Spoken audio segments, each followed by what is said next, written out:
Boipelo Sesele is underway at Kroonstad in the Free State. Sesele's body was found in a shack not far from her home earlier this month. She went missing while playing with friends. A search by community members led to the discovery of her body. Search coordinator Morena Thebe says he was called by a child who noticed a bad smell coming from a nearby shack. He says he forced his way into the shack and found Sesele's lifeless body. The man suspected of killing Sesele was attacked and killed by angry Maokeng residents. Aphumelele Mdlalane has the latest on this story for us. Aphumelele, a very good morning to you. What can you tell us about developments in this story?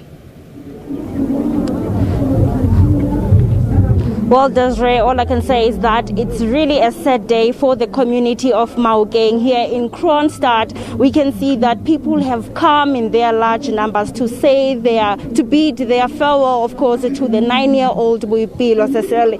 Just to take you back, Desiree, earlier this month, the 9-year-old went missing while she was playing with her friends. And the community, in solidarity, of course, they've been searching throughout until the last days, where we discovered that the community did tell us that, of course, the kids, when they were playing, there was a smell coming from a shack. That's where the community went and discovered, unfortunately, a body of this 9-year-old inside a wardrobe. I must say that from the day one, we could see that the community was in full support, searching day and night for this 9-year-old. But just with me right now to understand the process of today, we're joined by the spokesperson, Tate Morena Thebe. Thank you so much for your time. Of course, we can say this is a life that has been cut short of a 9-year-old. Yes, it is quite a life cut short of a 9-year-old. We bid him farewell to her, though our hearts are shattered, but we bid him farewell to her. We're saying farewell to her, and we're just hoping that this will never happen again for a 9-year-old to be, brutally murdered like the way Boipelo has been murdered. When her body was discovered last week, Saturday, she was fully, decomposed inside a wardrobe. Tell us, how has it been for the family? Of course, it must have been hard from the searching until you discovered the body.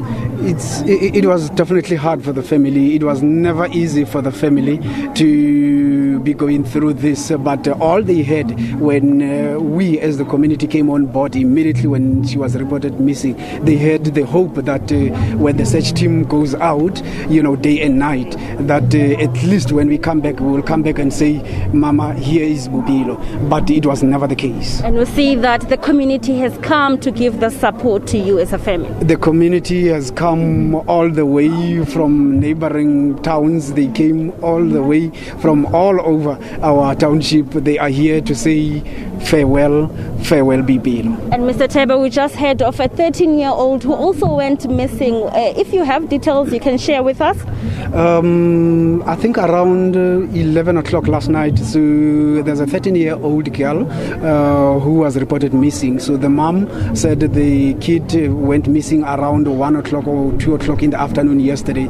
Immediately after I saw that, I called the mom and inquiring as to what happened. Then from there, we galvanized the community immediately. I went to the police station, left the police station around 2 o'clock this morning, and I think about an hour ago. So the 13-year-old has been found alive, and she's been found with a 25-year-old boyfriend.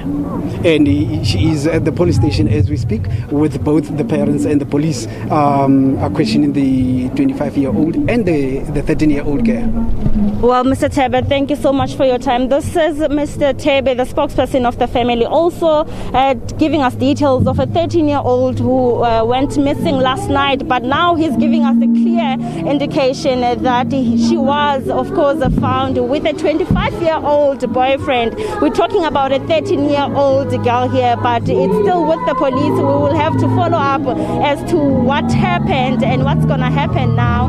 But now I must say that even the fellow learners are here to bid farewell to their friend, it's just a sad moment, I must say, and people continue they try by all means to comply with the social distancing and all that, but there's just quite a number of people who have come here to say their last goodbyes to 9-year-old Boipelo Sesele. Thank you so much. The sound is becoming too loud for our crossing there, but Aphumelele Mdlalane giving us the latest in terms of that funeral service.